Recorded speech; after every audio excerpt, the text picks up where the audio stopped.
প্রিয় শিক্ষার্থীবৃন্দ, আসসালামু আলাইকুম ও রহমতুল্লাহ। আমার চ্যানেল থেকে তোমাদের সবাইকে স্বাগতম।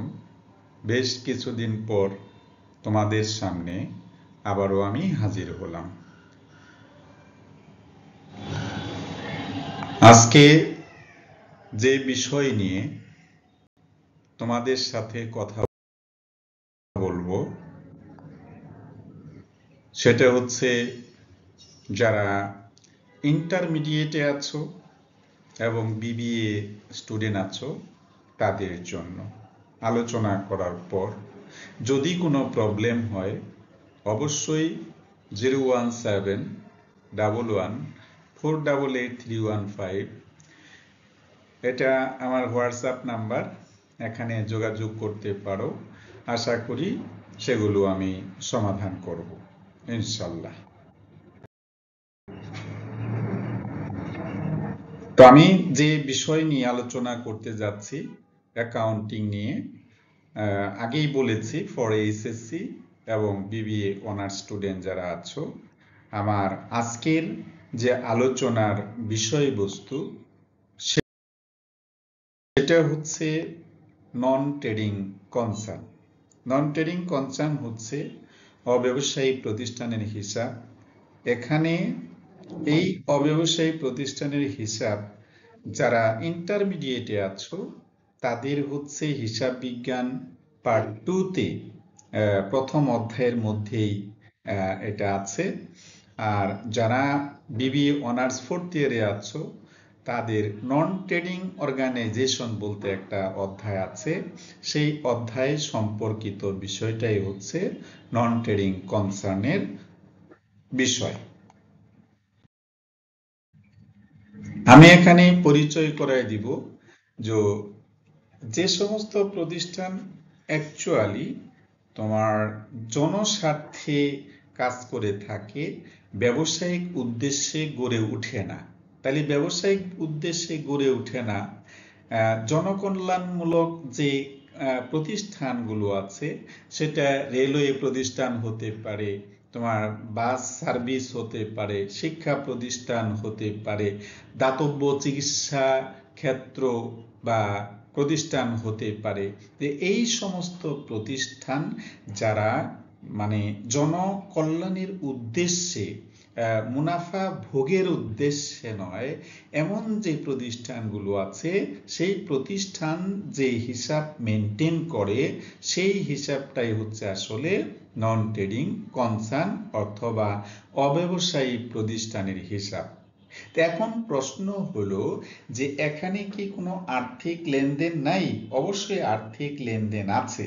তো যে আর্থিক লেনদেনগুলো আছে সেই আর্থিক লেনদেনগুলো কোন কোন খাতে আমরা বিন্যস্ত করব সেটা দেখার বিষয়টাই হচ্ছে নন ট্রেডিং কনসার্নের মূল উদ্দেশ্য। এরপরে মনে করো যে আমাদের আসলে কি এখানে করণীয়। ধরে নাও অ্যাজ পার কোশ্চেন, অর্থাৎ একটা প্রশ্নের মধ্যে যেভাবে তোমার সামনে সেটা উপস্থাপন করা থাকবে, একটা হচ্ছে রিসিভস এন্ড পেমেন্ট অ্যাকাউন্ট, অর্থাৎ প্রাপ্তি এবং প্রদান হিসাব। তো প্রাপ্তি এবং প্রদান হিসাব এমন একটা হিসাব যার মধ্যে তোমার প্রাপ্তির পাশে সকল ধরনের প্রাপ্তি অন্তর্ভুক্ত হবে এবং প্রদান পাশে সকল ধরনের প্রদানগুলো অন্তর্ভুক্ত হবে।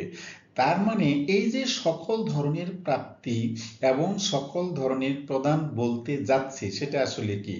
সকল ধরনের প্রাপ্তি বলতে আমরা জানি একটা হচ্ছে মুনাফা জাতীয় প্রাপ্তি, আরেকটা হলো মূলধন জাতীয় প্রাপ্তি। তাহলে মুনাফা জাতীয় প্রাপ্তি মানে হচ্ছে যে প্রাপ্তিগুলো প্রতি মাসে মাসে তুমি অর্জন করতে পারবে তার নাম হচ্ছে মুনাফা জাতীয় অথবা রেভিনিউ ইনকাম বলতে পারো।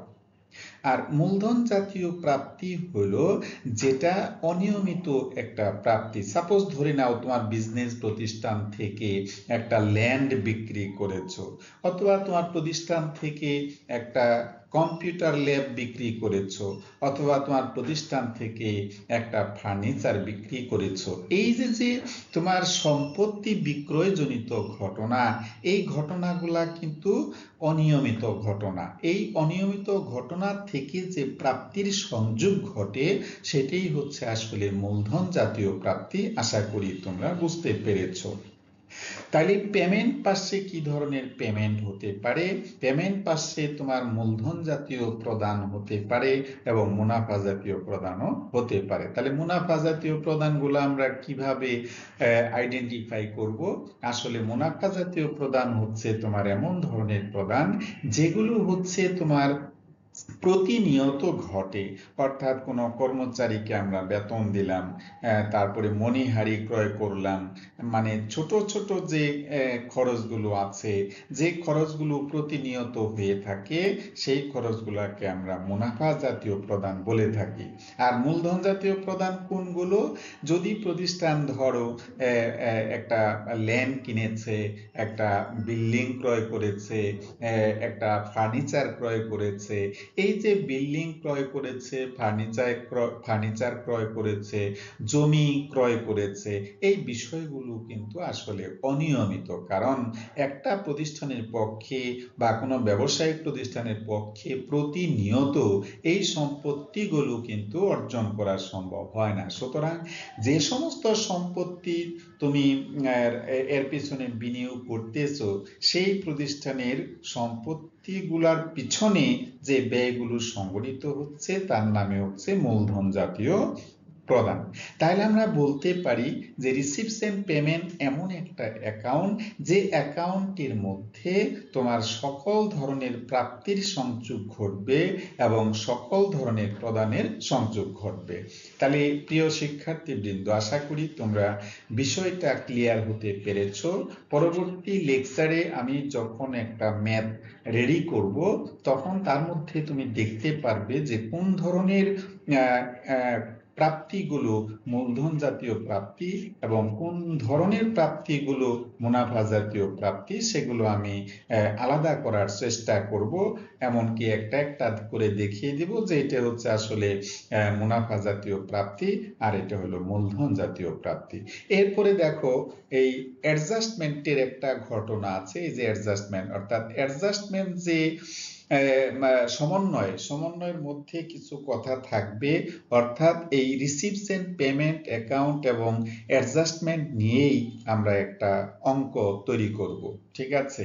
তাহলে তোমরা যদি এটা শুরু থেকে শেষ অবধি দেখো, প্রারম্ভিক একটা ধারণা তোমরা পাবে। প্রারম্ভিক ধারণা পাওয়ার পরে যদি আমি একটা প্র্যাকটিক্যালি অঙ্ক তোমাদের দেখানোর চেষ্টা করি, তাহলে তোমাদের সেই জিনিসটা বোধগম্য হবে। আশা করি এ পর্যন্ত যতটুকু বলেছি সেটা তোমরা বুঝতে পেরেছো।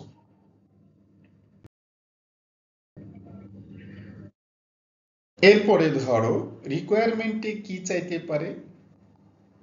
রিকোয়ারমেন্টে তোমার যে জিনিসটা চাইতে পারে সেটা হলো প্রথমে এই যে ইনকাম অ্যান্ড এক্সপেন্ডিচার অ্যাকাউন্ট। তো ইনকাম মানে কি বলো? আয়। এক্সপেন্ডিচার মানে কি? ব্যয়। অ্যাকাউন্ট হচ্ছে হিসাব। অর্থাৎ আমার পূর্ববর্তী পেজে যে রিসিভস এন্ড পেমেন্ট অ্যাকাউন্ট ছিল এবং অ্যাডজাস্টমেন্ট ছিল, ওই দুটো বিবরণীর সাহায্যে, দুটো হিসাবের সাহায্যে আমার যে রিকোয়ারমেন্ট, এখানে যা আমার প্রশ্নে চাওয়া হবে তার মধ্যে একটা বিষয় ইনকাম এন্ড এক্সপেন্ডিচার। এখানে আমি দেখাবো যে প্রাপ্তি প্রদান থেকে আসলে কিভাবে ইনকাম এন্ড এক্সপেন্ডিচার অ্যাকাউন্ট দেখানো হয়। এরপরে ধরো যে এই যে ওনার্স ইকুইটি স্টেটমেন্ট যেটা আছে, ওনার্স ইকুইটি স্টেটমেন্ট মানে হলো মালিকানা সত্ত্ব বিবরণ। তো মালিকানা সত্ত্ব বিবরণ তোমরা এর আগে যারা ক্লাস 9-এ পড়েছো, ক্লাস 10-এ পড়েছো, সেখানেও কিন্তু এই মালিকানা সত্ত্ব বিবরণী কিভাবে তৈরি করে সেই সম্পর্কে কিন্তু তোমাদের কিছুটা হলেও ধারণা আছে। তারপরেও আমি পরবর্তীতে যখন এটা আমি সেগ্রিগেশন করব, এটা নিয়ে কোনো কথা বলবো, তখন তোমাদেরকে দেখিয়ে দেব। এরপরে কি আছে, ধরো ফাইন্যান্সিয়াল স্টেটমেন্ট। ফাইন্যান্সিয়াল স্টেটমেন্টটা হচ্ছে একটা প্রতিষ্ঠানের আর্থিক বিবরণী, অর্থাৎ কোন একটা বছর শেষে তাদের কি কত টাকার সম্পত্তি এবং কত টাকার দায় আছে, সেটাকে আমরা আলাদা আলাদা আলাদা আলাদা ভাবে দেখাবো। আশা করি তোমরা বুঝতে পেরেছো। ঠিক আছে, তো এরপর যদি কোনো কোশ্চেন তোমাদের থাকে অবশ্যই আমাকে কমেন্টে জানাবে, আমি সেই প্রশ্নের উত্তর দেওয়ার চেষ্টা করব। তো ভিডিওটি আজকে লম্বা হয়ে যাচ্ছে, আমি আজকে আর কোনো কিছু বলতে চাচ্ছি না। পরবর্তীতে একটা ম্যাথ প্র্যাকটিক্যালি তোমাদের দেখানোর চেষ্টা করব। সে তো তোমাদের এটা দেখার জন্য অসংখ্য ধন্যবাদ। আজকে এই বলে আমি আমার লেকচার শেষ করব।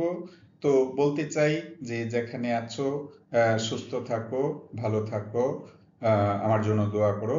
আসসালামু আলাইকুম ওয়া রাহমাতুল্লাহ ওয়া বারাকাতুহু।